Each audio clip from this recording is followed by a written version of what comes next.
राधे राधे आप सभी बहनों को। तो बहनों, हम बताने वाले हैं कि माँ दुर्गा के 9 स्वरूपों की उपासना करने से क्या होता है, क्या हमें मिलता है और क्यों इनकी उपासना करनी चाहिए।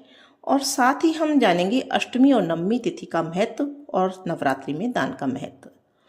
तो प्रथम दिन, नवरात्रि के दिनों में 9 दिनों तक जो माँ के 9 स्वरूपों की आराधना की जाती है, उसके प्रथम दिन माँ शैलपुत्री की पूजा से स्थिरता और शक्ति प्राप्त होती है।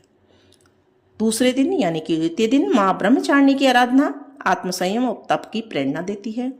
तृतीय दिन माँ चंद्रघंटा की उपासना से भय दूर होता है और साहस बढ़ता है।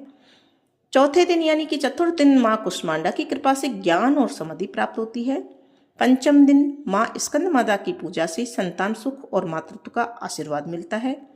षष्ठम दिन यानी कि छठे दिन माँ कात्यायनी विवाह संबंधी बाधाओं को दूर करती है।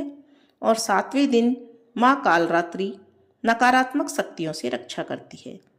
अष्टम दिन यानी कि 8वें दिन माँ महागौरी की पूजा से जीवन में शुद्धता और शांति आती है।